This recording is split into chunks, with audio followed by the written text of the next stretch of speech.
que ça va bien. Ahmed est de retour avec nous en studio aujourd'hui et j'ai plein de nouvelles pour vous.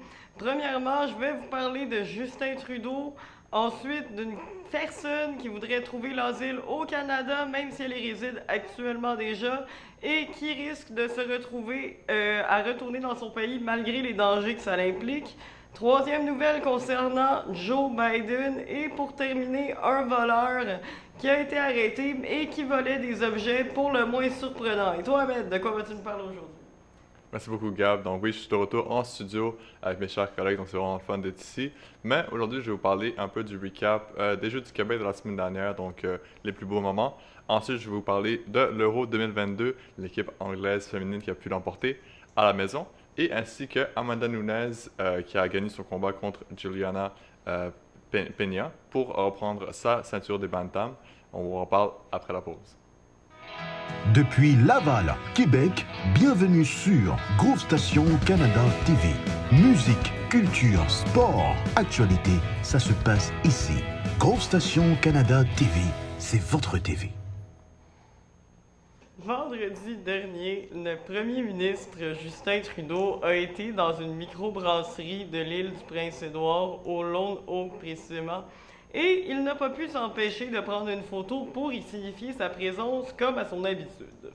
Le problème, c'est que ça l'a mis, semble-t-il, plusieurs citoyens canadiens bien en colère et ils ont décidé de se lancer dans une vengeance à l'égard de la microbrasserie. C'est-à-dire mettre des commentaires haineux all over les réseaux sociaux, les appeler pour les insulter, même faire baisser leur code d'étoiles sur leur Facebook en passant de 4,8 jusqu'à 2,5, ce qui est quand même toute une chute. Et même, ils sont allés plus loin, ils ont brisé le pare-brise du véhicule de livraison du restaurant. Donc, le restaurant a décidé d'enlever la publication où se trouvait la photo de Justin Trudeau de sa page Facebook et également de faire protéger ses employés par la police parce qu'elle considère, l'entreprise, que ses employés sont en danger suite à ce qui s'est passé depuis la visite du premier ministre. C'est pas la première fois que le premier ministre cause des situations du genre par sa présence, mais c'est quand même dommage que le commerce doive payer les frais de sa non-popularité. Une femme qui est camerounaise demande l'asile au Canada et se voit refuser sa demande malgré le danger qu'elle encourt à retourner au Cameroun. En fait, sa situation, c'est que son ex-mari, au Cameroun, est dans une secte. Et cette secte, qui est la Falma, est une secte qui est reconnue en fait pour être extrêmement violente parce que la base de leur croyance, c'est de faire des sacrifiés dans le but d'obtenir de la richesse, d'utiliser les sacrifiés comme travailleurs zombies. Selon les informations que j'ai pu trouver sur Internet, en fait, ils ne tueraient pas toujours les sacrifiés. Parfois, il s'agirait d'esclavage, ce qui les amènerait à une grande richesse. Dans tous les cas, la femme reçoit de son ex-mari des vidéos qui démontrent des gens qui se font décapiter et des excisions, et elle croit que ce seraient des menaces puisqu'elle est certaine que si elle retourne au Cameroun, c'est le sort qui lui sera réservé.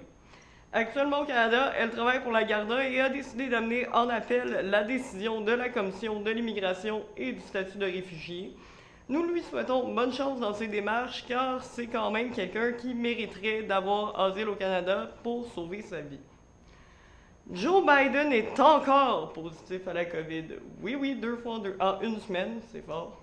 Semble-t-il qu'il n'aurait pas arrêté, malgré son test négatif, d'avoir la COVID entre les deux, ce qui expliquerait pourquoi il l'a encore actuellement. En fait, selon son médecin, il aurait eu un rebond d'infection et de contagion suite à son traitement au Paxlovid, comme 2% des patients qui sont traités avec ce médicament. Donc, semble-t-il qu'il n'est pas nécessaire qu'il recommence son traitement et que malgré ses 4 vaccins, il peut quand même continuer à pogner la COVID et il va bien. Donc, l'homme de 79 ans ne semble pas en danger, mais va se rétablir encore chez lui en isolement de la COVID-19. Dernière nouvelle, un homme de 32 ans à Saint-Félicien du nom de Christian Dubé a été arrêté et sera en cours aujourd'hui qu'est-ce qu'il faisait dans le fond? C'est qu'il entrait dans des maisons par infraction pour voler des sous-vêtements, également pour voler des talons hauts et d'autres objets féminins. Il est également accusé d'harcèlement et de vol de moins de 5 000 $. Donc, c'est quand même un voleur qui avait des techniques et des choix d'objets inusités, ce qui intéresse souvent les gens parce que des infractions à domicile, ça fait peur, mais c'est rare qu'on pense que ça va être pour nous voler nos sous-vêtements. Donc, c'était la fin de la partie nouvelle du Bulletin du Midi, et maintenant, c'est à Ahmed de vous parler des sports. Merci beaucoup, Gab. Donc, aujourd'hui, je vais vous parler des sports. Je parle des Jeux du Québec qui ont été joués, qui ont été joués hier, excusez-moi. Les Jeux du Québec qui étaient à Laval, et vraiment, on a été gâtés avec ce qu'on a pu voir, les installations qui ont été vraiment, vraiment, vraiment cool. Donc, la ville de Laval, vraiment bravo. Pour cela, ça a vraiment été mis le paquet. Pour les 3500 athlètes de 19 régions différentes, on a pu voir vraiment des super de beaux moments.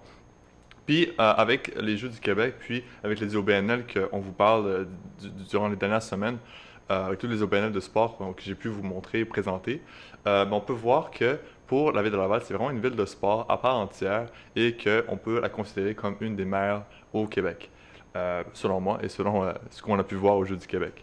En termes de performance, c'est sûr que le mot à dire pour les athlètes, c'était aller avoir du fun, aller avoir du plaisir, puis surtout vraiment pas prendre ça au sérieux. Ben, prendre ça au sérieux, mais vraiment profiter du moment présent. Mais malgré ça, les athlètes se sont donnés vraiment à fond. On a pu voir des moments vraiment, vraiment spéciaux. Comme vous avez pu le voir dans les vidéos, Capitaine National qui est revenu de l'arrière au basketball féminin, c'était 20-4. 22-4 à la mi-temps, et puis le capitaine national qui est revenu pour remporter l'or. Donc ça, c'était un des nombreux moments spéciaux qu'il a pu voir dans les Jeux du Québec.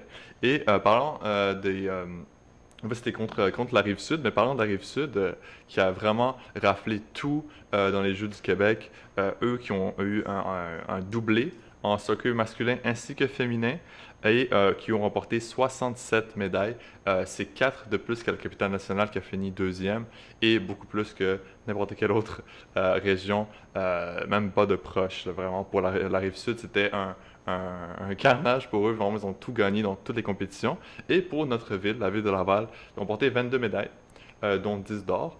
Et ils ont aussi fait un doublé en bronze au soccer féminin ainsi que masculin. Pour le soccer féminin, on aurait pu aller pour la médaille d'or si ce n'est pas des périodes de prolongation qui vont directement en tir de barrage. La ville de Laval qui gagnait complètement le match. Je vous conseille fortement de revoir mon reportage là-dessus. J'étais en beau furie que la ville de Laval n'a pas pu gagner parce qu'il devait gagner, en tout cas. C'est des crève-cœur, mais bon, on doit move on.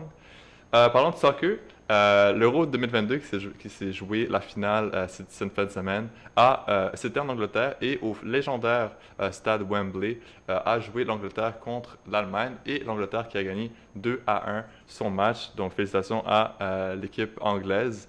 Et fait saillant là-dessus, 87 192 spectateurs sont venus voir le match à Wembley cette fin de semaine. C'est le plus grand nombre de partisans jamais recorded dans l'histoire de l'Euro, masculin ou féminin. Donc c'est vraiment le fun de voir qu'il y a de l'engouement pour un sport féminin, surtout comme le soccer. Mais c'est vraiment le fun de voir qu'il y a eu autant de personnes qui sont venues pour en fait, supporter leur équipe nationale féminine.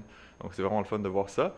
Et pour l'équipe anglaise, c'est Chloé Kelly qui a marqué le but gagnant pour jouer les héroïnes à la 111e minute pour faire gagner son équipe anglaise. Ensuite, on passe à un sport féminin, encore une fois. C'est un thème aujourd'hui. Amanda Nunes qui a remporté son titre des bantam face à Juliana Peña, elle qui est maintenant, encore une fois, double championne de l'UFC. Pour Peña, qui avait remporté le dernier combat contre Amanda Nunes, le combat, cette fois-ci, s'est joué complètement pour Amanda Nunes, qui a remporté le combat en décision, mais c'était une décision complètement unanime. Juliana Peña qui a vraiment essayé de survivre jusqu'à la fin. Elle a pu survivre jusqu'à la fin, mais elle va devoir être vaincue. Et pour Peña, en fait, elle a tenté de faire la même chose qu'elle a fait avec Amanda Nunes dans le dernier combat.